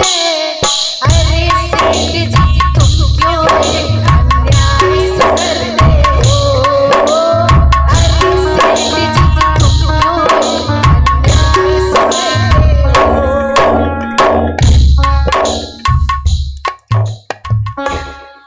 धन्य है सेठानी की धर्म बुद्धि, जो किसी राजकीय वैभव से प्रभावित नहीं हुई। यदि आज ऐसे माता पिता हो, कान खोलकर सुन लीजिए इसको, यदि आज ऐसे माता पिता हो तो किसी कन्या की विधर्मी के साथ बलि ना चढ़े, क्योंकि कई बार माता पिता की शिथिलता के कारण ही एक विकट समस्या खड़ी होती है। ऐसे धर्मात्मा माता पिता का संयोग भी बड़े ही पुण्य से होता है। धनवान माता पिता तो सुलभ है, लेकिन धर्मवान माता पिता बड़े ही पुण्य से मिलते हैं, जिसकी छत्र छाया में रहकर संतान निर्विघ्न रूप से धर्म ध्यान करती है। सेठ जी सेठानी की धर्म में ऐसी दृढ़ता देखकर क्या कहते हैं? उठो धनश्री उठो। सेठानी, तुम्हारे हृदय में तो जिन धर्म बसा है। यह देख, तुम्हारे हृदय में तो जिन धर्म बसा है। तुम्हारी धर्म में ऐसी श्रद्धा व भक्ति को देखकर मुझे अपार प्रसन्नता हो रही है। मम्मी, अगर आपके हृदय में धर्म की महिमा थी तो आप ऐसा क्यों बोले? वो तो सेठानी, मैं तुम्हारी परीक्षा दे रहा था, देख रहा था कहीं तुम्हारे हृदय में भी तो लालच नहीं आ गया, क्योंकि लोभी के जरा से प्रसंग पड़ने पर वह तो धर्म को छोड़ देता है। लेकिन सेठानी, तुम्हारे हृदय में तो ऐसी श्रद्धा भक्ति है। तुम चिंता मत करो सेठानी, जब तक इस पिता के देह में प्राण है तब तक मेरी कन्या में किसी विधर्मी को नहीं दूंगा, नहीं दूंगा। आप लोग भी ऐसी कसम खाओ जैसे ये सेठ जी कसम खा रहे हैं कि मेरी देह में जब तक प्राण है तब तक मैं धर्म विहीन किसी को अपनी कन्या नहीं दूंगा, नहीं दूंगा। सेठानी, अभी तुम मेरी बात ध्यान से सुनो। तुम अभी अपन पुत्री के अभिप्राय को भी जान ले, जब तक तुम चुप रहना बस। ठीक है सेठ जी, जैसी आपकी इच्छा। मैं पुत्री बंधुश्री को बुलाती हूँ। बंधुश्री, ओ पुत्री बंधुश्री। और अब सेठ जी बंधुश्री की भी परीक्षा लेना चाहते हैं। क्या बंधुश्री इस परीक्षा में उत्तीर्ण होगी या नहीं? आइए देखते हैं। आई माँ। जय जय पिताजी, जय जय माँ, जय जय पुत्री, बैठो पुत्री। अरे पुत्री, आज तो मैं तुझे पाकर धन्य हो गया हूँ। तूने मेरा नाम रोशन कर दिया, मेरा मस्तक मेरा मस्तक गौरव से ऊंचा उठा दिया पुत्री। अरे पिताजी, आपने मेरी उस दिन प्रशंसा की जब मैं पूजनीय आलिमा माता जी की धर्म शिक्षा लेकर आई थी। जब मैं स्वानुभव की महिमा करती हूँ तब आप मेरी प्रशंसा करते हैं। पर आज ऐसी कौन सी बात हो गई कि आप कहते हैं आपके धन्य भाग्य हैं? वो तो बात है ही पुत्री, आज तो मैं तेरे पुण्य की प्रशंसा कर रहा हूँ। अरे मुझे देव शास्त्र गुरु मिले, जिन धर्म मिला है, इससे बड़ी और मेरे पुण्य की क्या प्रशंसा हो सकती है? अरे पुत्री, आज तो मैं तेरे लौकिक पुण्य की प्रशंसा कर रहा हूँ। लौकिक? लोक में पुण्य है ही कहाँ, लोक में तो पाप ही है। अरे पुत्री, बात तो कुछ और ही है, तू सुन। जी पिताजी।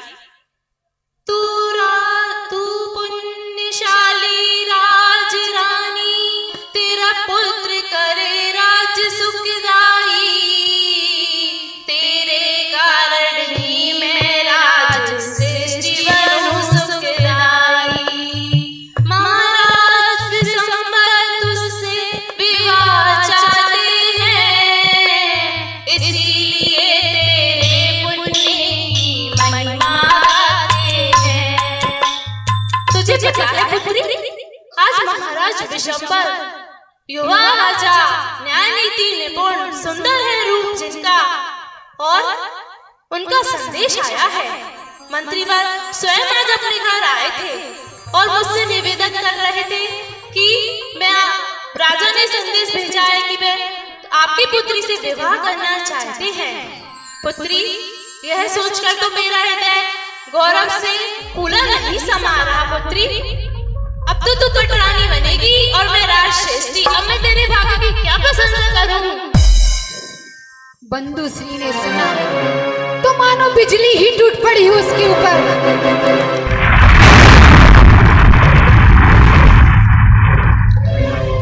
और बंधुश्री क्या कहती है पिताजी? सुन बंधुश्री कहे, माँ पाप उदय मेरो आयो दुखदाई, तात आपी मुझे बलि चढ़ाते आज अरे दुखदाई, तात आपी बलि चढ़ाते आज अरे दुखदाई। अब कोई सारा नारा अनाथ राधे, ग्रहित विद्या दृष्टि संग व्याय रचाते हो, ग्रहित विद्या दृष्टि संग व्याय रचाते हो। पिताजी,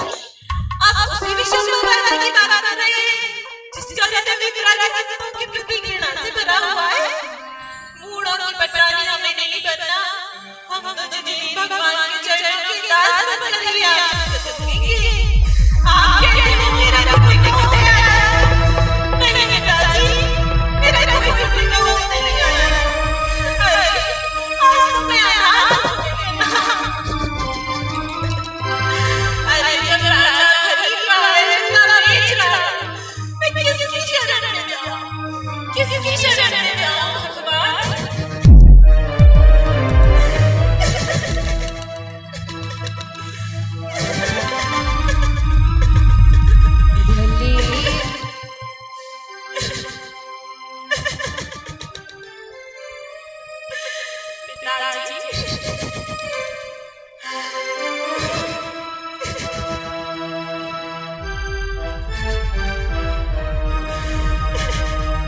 भले रूठ जाए ये सारा जमाना, भले रूठ जाए ये सारा जमाना, नहीं रागियों की शरण में जाना, बस एक भी तेरा गीत तेरे जो गाना, बस एक भी तेरा गीत तेरे जो गाना, ये सत्तान मेरा मेरू समाना, ये सत्तान मेरू समाना, नहीं रागियों की शरण में जाना, बस एक भी तेरा गीत तेरे जो गाना, बस एक भी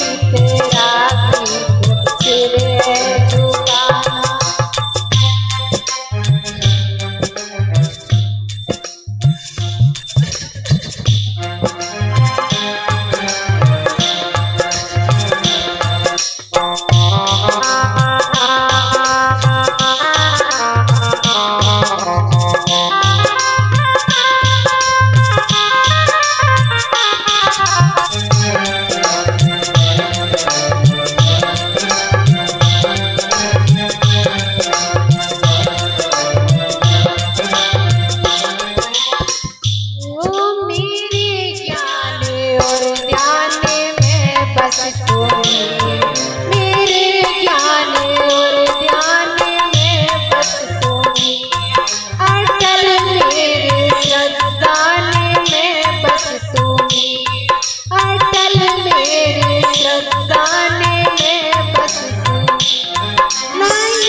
पुत्री, तुम मुझे गलत क्यों समझ रही हो? मैं तो राजा है, राजा। तुम्हारा जीवन सुखमय हो जाएगा। मुझे समझ नहीं आ रहा, क्या गुणमान सेठ है जिसने अपनी पुत्री में धन के संस्कारों का विरोध किया था? माना कि संसार के कोई भी माता पिता अपनी संतान का हित नहीं चाहते, पर सुख तो जिनवाणी माता की गोद में जितेंद्र भगवान के बताए मार्ग पर चलने में पिताजी। आप मेरा ऐसा हित कैसे कर सकते हैं? आप मुझे जिन धर्म से विलीन करके मुझसे मेरे सारे सुख छीन लेना चाहते हैं। अरे हमारे इस शासन में तो सती सीता, सती नीली, सती अनंत सती जैसी महान नारियां हुई हैं, जिन्होंने अनेक कष्ट आने पर भी जिस धर्म को नहीं छोड़ा। आप मेरे पिता होकर मुझसे ऐसा अनिष्ट करने को कह रहे हैं, इससे तो अच्छा था पिताजी कि आप मुझे जिनके सर पर पटक देते। इससे तो अच्छा था कि आप मुझे कुएं में धकेल देते। अरे पैदा होते ही मृत्यु दे देते। पर मेरे साथ ऐसा अनिष्ट आप कैसे कर सकते हैं? कैसे?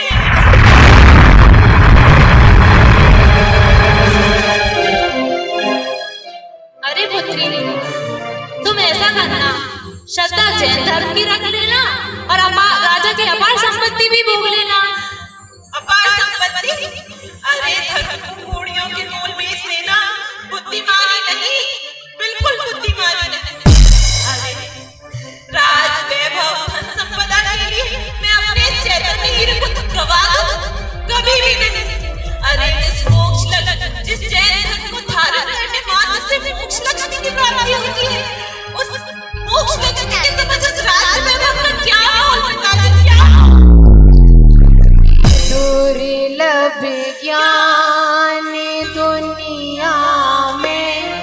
धर्म में सबसे अमोलक है दुर्लभ ज्ञान दुनिया में।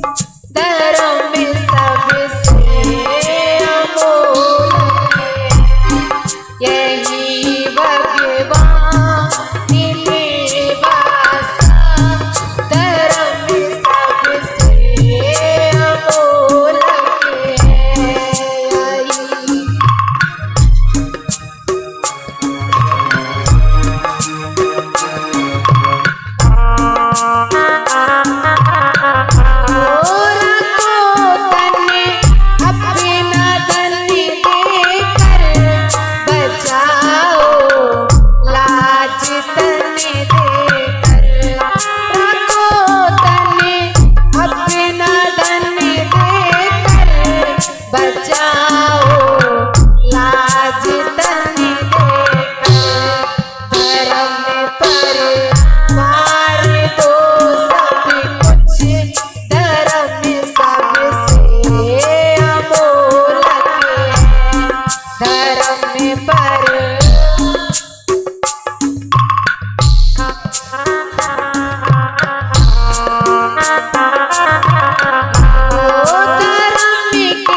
धर्म ही है प्राण मेरा, इस बिन तजूंगी प्राण। अश्रु बहाते बंधु श्री, मूर्छित हो गई दुख का। पुत्री बंधु श्री, क्या हो गया तुम्हें पुत्री? सेठानी जाओ जल्दी पानी लेके आओ।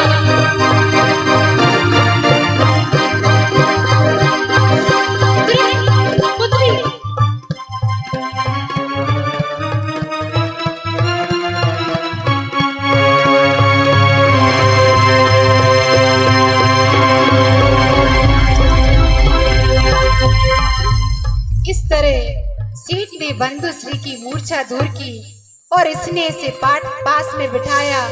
धन्य सेठ जिसके यहाँ ऐसे धर्म की दृढ़ श्रद्धानी कन्या रत्न है, जो उसकी रक्षा के लिए सब कुछ नछावर कर सकती है। सही कहा है ज्ञानियों ने, नहीं चाहता जैन धर्म के बिना चक्रवर्ती होना, नहीं अखरता जैन धर्म से रहित दरिद्री भी होना।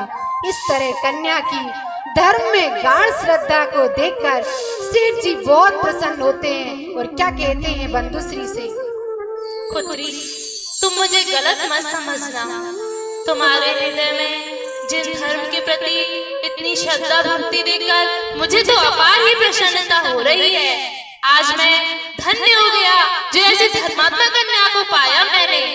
जब तक इस पिता चक्रवर्ती 6 खंड का राजा चक्रवर्ती ही क्यों ना होता, तो भी विशंबर राजा ही क्या, तो भी मैं उसे अपनी पुत्री की रक्षा करता। पुत्री रक्षा करता।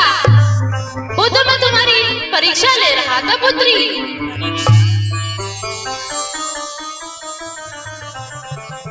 पुत्री परीक्षा, पिताजी तो तेरे धर्म के प्रति दृढ़ता की परीक्षा ले रहे थे, जिसमें तू पूर्ण रूप से सफल हुई पुत्री। लेकिन सेठ जी, यदि हम राजा की बात नहीं मानेंगे, बंधु श्री का विवाह उसके साथ नहीं करेंगे, तो वे जबरन अपनी पुत्री से विवाह कर लेगा, और नहीं किया तो राजा की अलग दंड भोगना पड़ेगा। स्वामी, आप ही कुछ उपाय बताइए, या तो हम ही इस नगर को छोड़कर चले, या फिर आप कुछ उपाय बताइए। सेठानी, तुम्हारी सलाह ही ठीक है, अपन इस नगर को ही छोड़कर चलते हैं, इससे ही पुत्री एवं अपने धर्म की रक्षा हो सकेगी। बहुत सुंदर। ओहो, नगर छोड़कर जा रहे हैं सेठ जी, सच ही है, धर्म के आगे धन का क्या मूल्य। अभी नाटक पूरा नहीं हुआ है, अभी कम से कम आधा घंटे का और है, इसलिए कृपया शांति बनाए रखें। धर्मात्माओं को धन प्रभावित करने में सम्मान नहीं, और सेठ अपनी 1 अरब 8 करोड़ की संपत्ति को छोड़कर, अपनी गर्भवती पत्नी को अपने मित्र के यहाँ छोड़कर, और पुत्री एवं कुछ जरूरी धनादि वस्तुएं लेकर रातों रात नगर की सीमा को छोड़कर चले जा रहे हैं। देखो किस प्रकार से तैयारी कर रहे हैं, और क्या लेंगे साथ में वो।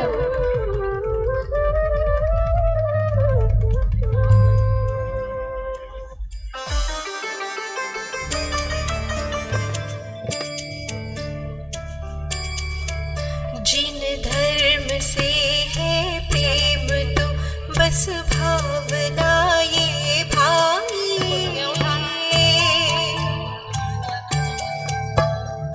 देह जाए तो भले जिन धर्म रहना चाहिए,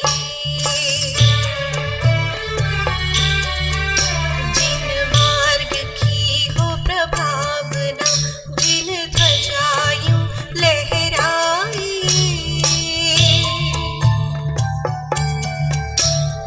देह जाए तो भले जिन धर्म रहना चाहिए,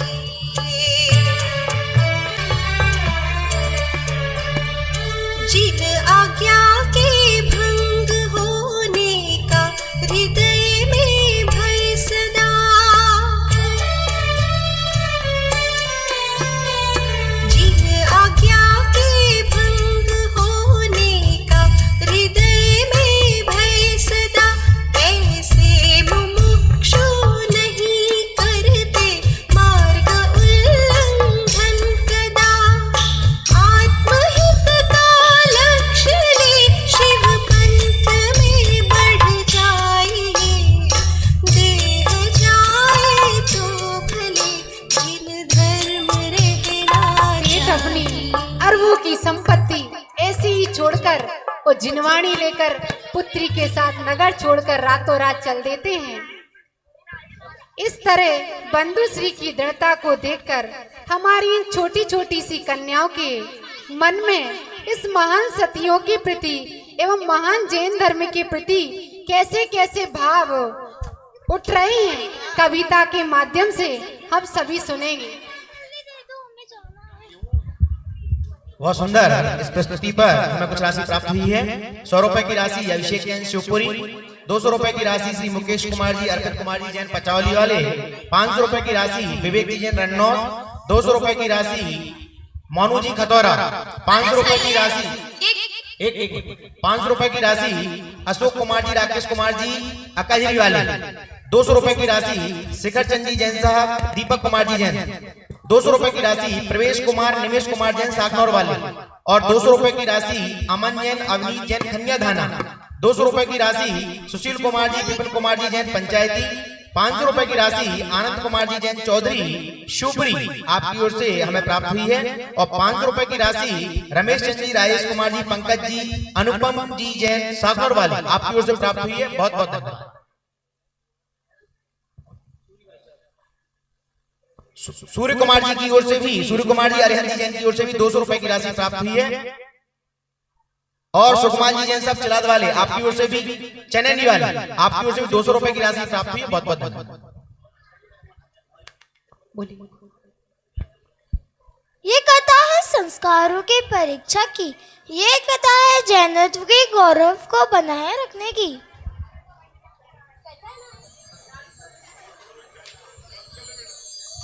कथानायक बंधुश्री कैसे अपनी संस्कृति संस्कारों को सुरक्षित रखती है। अरे बल हो निर्दोष शासन का तो ये सतिया कुछ भी कर सकती है। शेठ कोटपाल का पूरा परिवार अडिग श्रद्धानी था। ना आज आने दे अपने धर्म पर यही सबने ठाना था। बेधर्मी से आए विवाह प्रस्ताव को शीघ्र ही निषेध कर दिया। बेधर्मी से आए विवाह प्रस्ताव को शीघ्र ही निषेध कर दिया। जीवन का आधार है जिन धर्म और जिन धर्मी उसे ही वर्ण कर लिया। ना श्रद्धा मिले ना विचार मिले तो वह कैसा विवाह है जिसके बाद भयंकर निकले। आहा, वह है विवाह। अरे विवाह को भी शुभ कहा जाता है कब जब धर्म की संतति को बढ़ाया जाए तब। श्रावक जीवन भी जैन धर्म का स्तंभ है। श्रावक जीवन भी जैन धर्म का स्तंभ है। ग्रस्त भ्रष्ट नहीं होते हैं, जैन धर्म का मंगल वचन है। श्रद्धावान, क्रियावान, विवेकवान श्रावक का लक्षण है। यदि ना हो ये गुण तो काय का श्रावक है। सोच ना मिले, श्रद्धा ना मिले तो संबंध बोझ रूप लगते हैं। श्रद्धा सोच मिल जाए तो सत्य मार्ग प्रशस्त करते हैं। अन्य विधर्मी से विवाह का फल जरा विचार करो। अन्य विधर्मी से विवाह का फल जरा विचार करो। रात दिन का बचा कलेश बचा जीवन मानो आग में ही फूंक दो। बहुत सुंदर, क्या कह रही है? विधर्मी से विवाह का फल भी जरा विचार करो। रात दिन का क्लेश बचा जीवन मानो आग में ही फूंक दो। देखा न जाए ऐसे ऐसे कृत, ऐसे परिणाम से देखना सहना होगा। इससे अच्छा मरण है ऐसे भावों से भी जूझना होगा। अन्य कोई मार्ग समझ नहीं आएगा, अन्य कोई मार्ग समझ नहीं आएगा। विधर्मी आपके परिणामों को बिगाड़ने में हर समय निमित्त होगा। अरे पैसा धन आबरू, पैसा धन आबरू आपको सुखी नहीं करते। मन में अध्ययन शांति आपको चैन से नहीं रहने देगी। जिस घर में धर्म नहीं, जिस घर में धर्म नहीं, उस घर के सारे पुण्य छीन हो जाते हैं। कितने दिन रहेगा वासा पुण्य, वह भी धूल में ही मिल जाता है। कितने दिन रहेगा वासा पुण्य, वह भी धूल में मिल जाता है। पुण्य की विभूति भी पुण्य परिणामों की राशि है। थोड़ी में बहुत समझना ये किसी की नहीं हुई है। जैन सिद्धांतों में भी समझ होती है। जैन सिद्धांतों में समझ होती है, समझौता नहीं। दुख से निकलना हो तो जैन धर्म से बढ़कर कुछ भी नहीं। बहुत सुंदर, दुख से निकलना हो तो जैन धर्म से बढ़कर कुछ नहीं। कषायों की जीविता में निर्दोष शासन में दोष दिखता है। क्या कहे जब हो संसार बहुत तो हिंसा में धर्म दिखता है। बहुत बढ़िया, क्या कहे जब हो संसार बहुत तो हिंसा में भी धर्म दिखता है। देख लो राजा शैण्य को कहाँ कुछ समझता था। कषायों की ज्वाला में निरंतर जलता रहता था। विधर्मी को समझाने के सारे प्रयास नर्तिक हैं। विधर्मी को समझाने के सारे प्रयास नर्तिक हैं। जो समझे अपनी समझ से समझे ऐसा आगम वचन है। एक विधर्मी विवाह कितनी पीढ़ियों को बर्बाद करेगा। कुल कर्म से देखा जाए तो जिन धर्म का सतत विरुद्ध होगा। बहुत बढ़िया, एक विधर्मी विवाह कितनी पीढ़ी को बर्बाद करेगा। कुल क्रम से देखा जाए तो जिन धर्म का सतत विरोध होगा। आगे आपका एक कदम जिन शासन के लिए सब शासक होगा। उज्जवल हमारा भविष्य होगा। आज हम सब प्रतिज्ञा करते हैं हम विधर्मी विवाह नहीं करेंगे। शासन को झुकने नहीं देंगे। आपका एक कदम जिन शासन के लिए सर्वस्व होगा। जैनत्व के संस्कारों से उज्जवल हमारा भविष्य होगा। आज हम सब प्रतिज्ञा करते हैं कि हम विधर्मी विवाह नहीं करेंगे। अपने जैन शासन की ध्वजा को नहीं झुकने देंगे, नहीं झुकने देंगे। और अपन पुनः अपने नाटक की ओर चलते हैं। इधर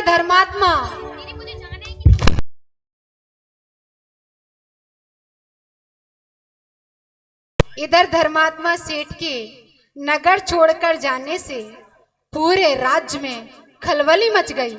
सेठ अपनी अरबों की संपत्ति धर्म की खातिर छोड़कर चले गए। हमें कुछ राशि प्राप्त हुई है, उसकी सूचना कर रहा हूँ मैं। 500 रुपए की राशि शांति कुमार जी विवेक जी चिलाद वाले, 200 रुपए की राशि शिखर चंद जी अभिषेक जी जैन पंचायती, 200 रुपए की राशि वीरेंद्र जी सोनू जी खरई और 500 रुपए की राशि अशोक कुमार जी कपिल कुमार जी जैन रन्नौर। बहुत बहुत धन्यवाद। अपनी अरबों की संपत्ति धर्म की खातिर छोड़कर चले गए राजा पर आक्रोश जताते हुए हमारे श्रेष्ठीगण, धिक्कार है हमारे राजा पर जो एक धर्मात्मा कन्या से विवाह के लिए उसे विवश किया। इस तरह श्रेष्ठीगण आपस में क्या चर्चा कर रहे हैं, आइए देखते हैं।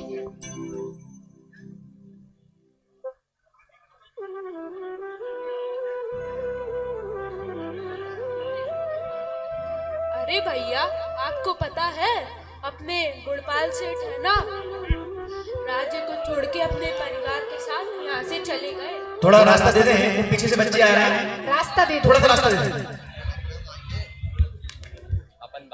भैया म्यूजिक दो।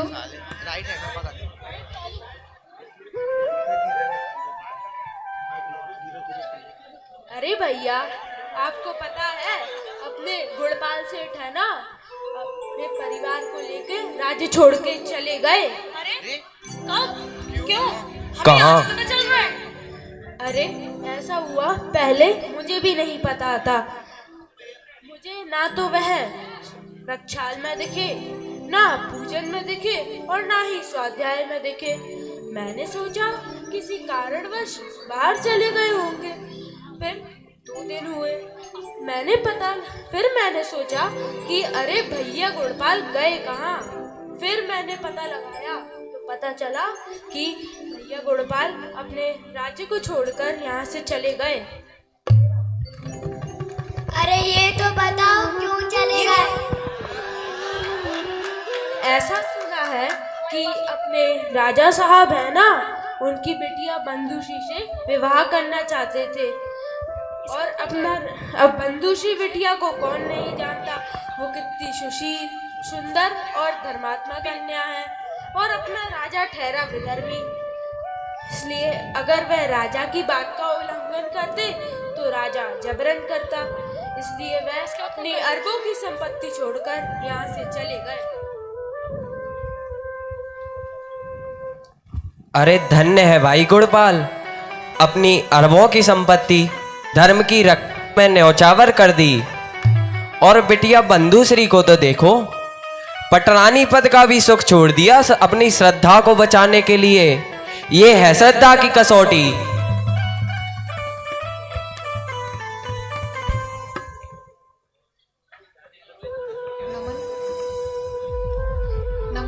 धिक्कार है अपने महाराज को जो एक धर्मात्मा कन्या को विवाह के लिए विवश कर रहा है। बोलो सही है कि नहीं? क्यों ना अपन सभी इसके लिए राजा से न्याय मांगने चले? हाँ चलो। बहुत बढ़िया, जोरदार करता ध्वनि से बच्चों का स्वागत कर रहे हैं। अरे जो स्वयं अन्यायी हो वो दूसरे का क्या न्याय करेगा? नहीं भैया, ऐसा मत कहो। चलो मिलके कैसे न्याय नहीं करेगा राजा, एक बार फरियाद करके तो देखो। बहुत बढ़िया, चलो नहीं करेगा राजा।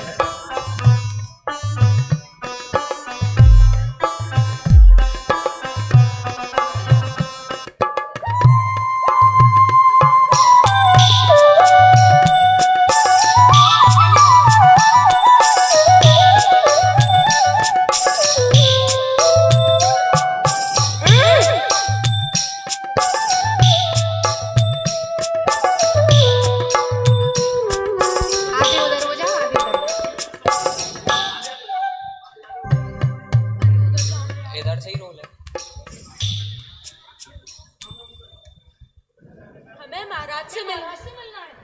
कब मिलना है? क्या मिलना है? कितना मिलना है? अरे ये कैसा सवाल है? अरे जाओ यहाँ से, ऐसे तो आते ही रहते हैं जरूरी काम वाले बड़े यार मुझे सिखाने। पहले काम बताओ तब मिलवा दूंगा। जरा ना भाइयों, मैं देखूं तो कौन है? क्या बात है, इतनी देर से बड़बड़ा रहे हो? कान बहरे हो गए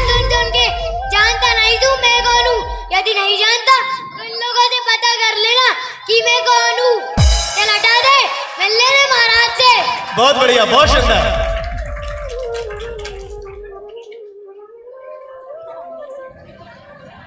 अरे हमने ऐसी कब कही थी?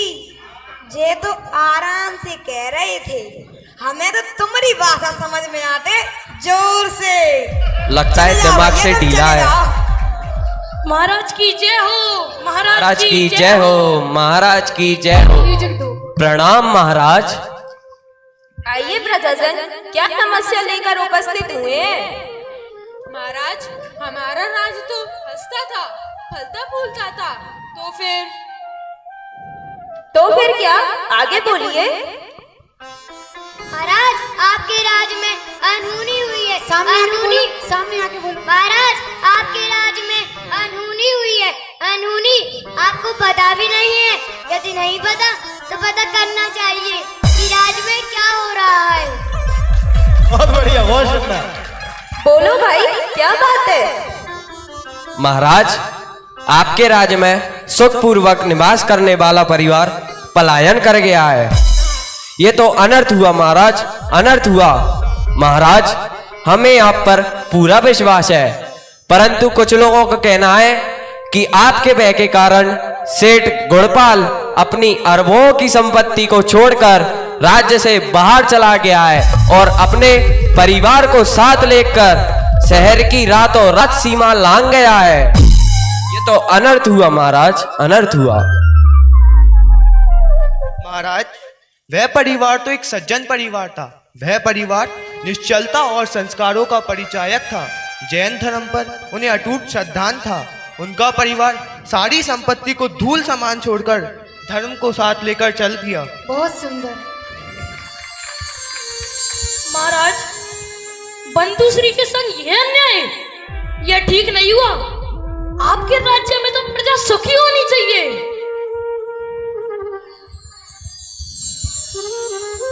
महाराज, अब वे परिवार धर धर भटकेगा महाराज। अब उसका क्या ठिकाना होगा महाराज? दया कीजिए महाराज, कीजिए। अब हमारी बेटियों की सुरक्षा कौन करेगा महाराज? अब उन्हें धर्म के संस्कार कौन देगा महाराज? उस निश्चल और निष्पक्ष परिवार का क्या दोष था महाराज? दया कीजिए महाराज, दया कीजिए। उन्हें रोक लीजिए महाराज, रोक लीजिए।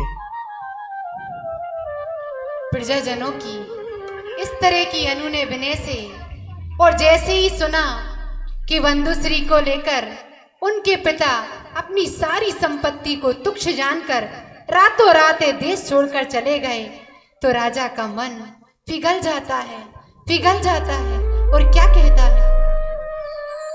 अरे रे, मैंने एक कितना बड़ा अपराध कर दिया। एक निर्दोष परिवार को छिन्न भिन्न कर दिया। उस कन्या का क्या दोष था? मुझसे बहुत बड़ी गलती हो गई। जैन धर्म इतना पवित्र है जिसकी महिमा के कारण सेठ जी ने अरबों की संपत्ति दांव पर लगा दी और मैं अपने अज्ञान के कारण जैन धर्म का विरोध करता रहा। वास्तव में जैन धर्मी जीवों का कल्याण करने वाला है। बहुत सुंदर, जोरदार करते ध्वनि स्वागत। मैं भी आज से जैन धर्म अंगीकार करता हूँ। महाराज की जय हो, महाराज की जय हो, महाराज की जैन धर्म की जय हो। मंत्रीवर,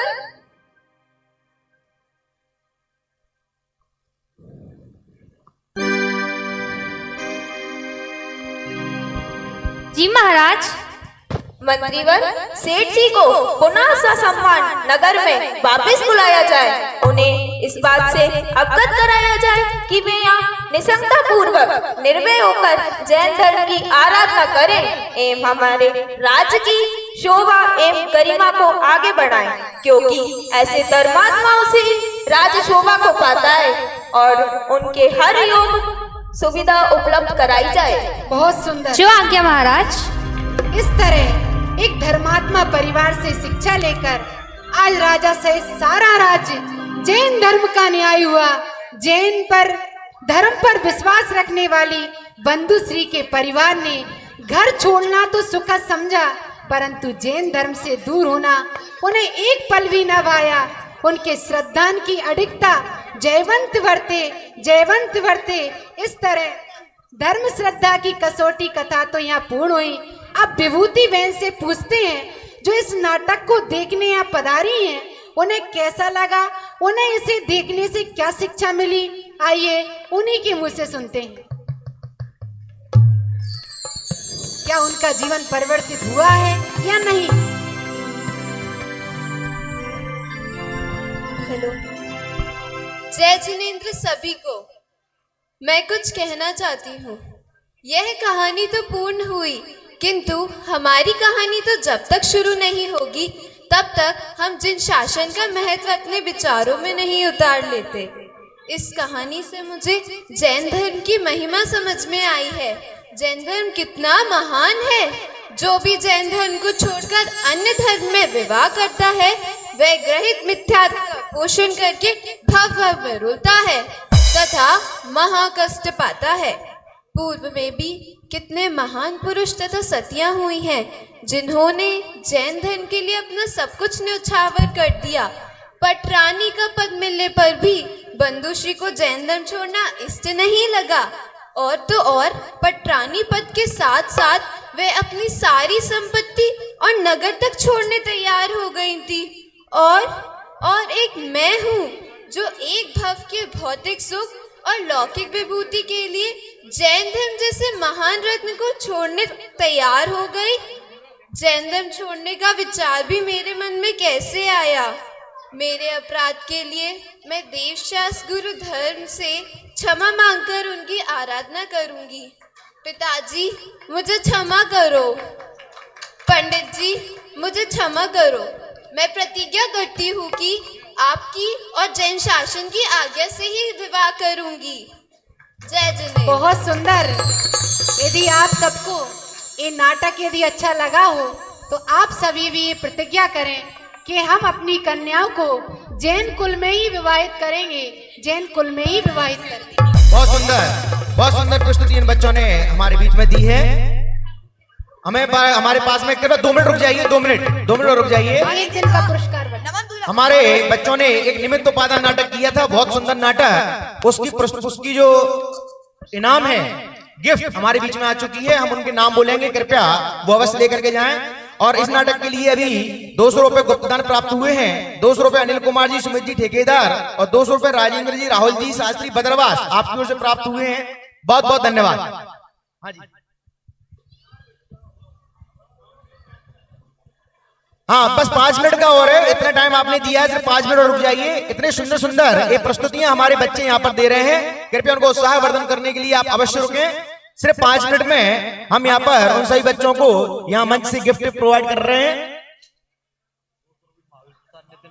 और 200 रुपए की राशि महावीर प्रसाद जी, नितिन कुमार जी की ओर से ही प्राप्त हुई है। बहुत बहुत धन्यवाद।